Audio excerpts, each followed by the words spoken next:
ये कहानी एक विद्यार्थी की है जो पढ़ने में ना बहुत अच्छा था और ना बहुत बुरा।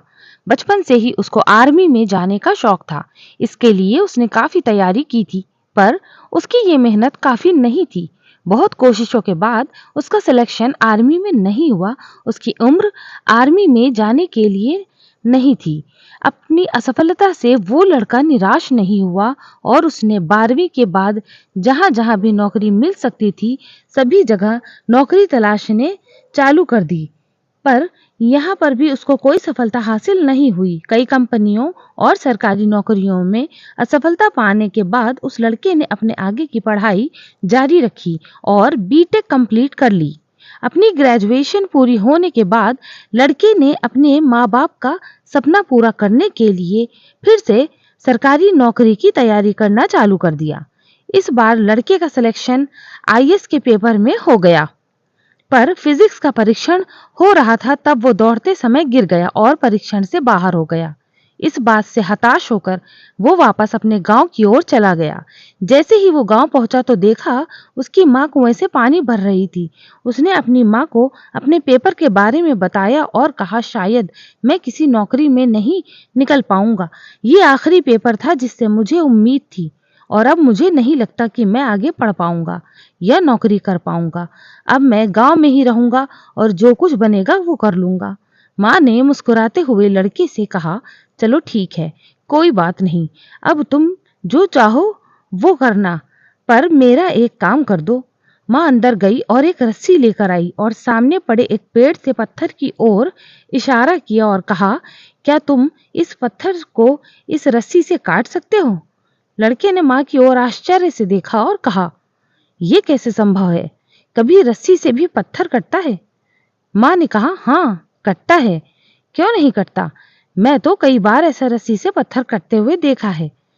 माँ लड़के को कुएं के पास ले गई और कुएं से कटे हुए पत्थर को दिखाया, जिस पर निरंतर रस्सी खींचने से वो कट गया था। माँ ने लड़के से कहा, देखो, अगर कोई भी काम निरंतर किया जाए तो कुछ भी संभव है।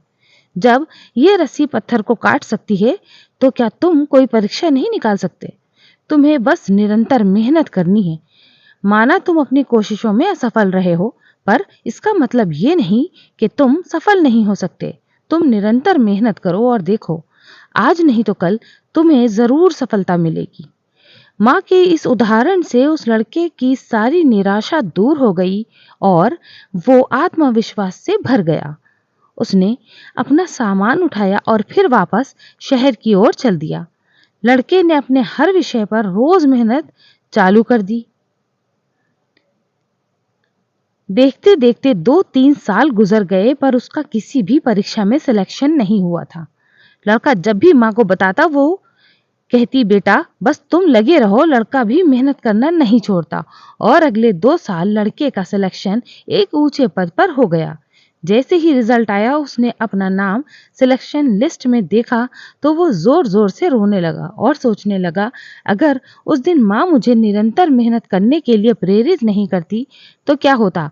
आज मैं गांव में अपनी जिंदगी खराब कर देता। ना मैं खुद कुछ बन पाता और ना अपने माँ बाप का सपना पूरा कर पाता। उस लड़के की तरह हम भी किसी भी लक्ष्य को प्राप्त कर सकते हैं। बस हमें निरंतर मेहनत और अपने ऊपर आत्मविश्वास होना चाहिए। बहुत बार ऐसा होता है कि जब हम एक दो बार असफल होते हैं तो हमारा आत्मविश्वास बहुत कम हो जाता है और हम अपने आप को हारा हुआ मान लेते हैं और कोशिश करना छोड़ देते हैं। ये हमारी सबसे बड़ी गलती होती है। जीवन में कभी भी हमें कोशिश करना नहीं छोड़ना चाहिए। जितने भी व्यक्ति इतिहास में सफल हुए हैं या जिन्होंने नाम कमाया है, वो कभी एक बार में सफल नहीं हुए। वो अनेकों बार असफल रहे हैं, तब जाकर वो सफल हुए। आज भी ऐसे उदाहरण भरे पड़े हैं जिसमें लोग कई बार असफल होने के बाद ही सफल हुए हैं। तो इस कहानी से निष्कर्ष ये होता है कि अपने लक्ष्य को प्राप्त करने के लिए हमें निरंतर मेहनत करना चाहिए और अपने आत्मविश्वास अपने ऊपर आत्मविश्वास रखना चाहिए, तभी हम किसी भी असंभव लक्ष्य को प्राप्त कर सकते हैं। जैसा कि आत्मविश्वास बढ़ाने वाली कहानी में एक सामान्य सा लड़का बहुत ऊंचे पद पर जा पहुंचा, वैसे ही हम भी किसी भी लक्ष्य को प्राप्त कर सकते हैं।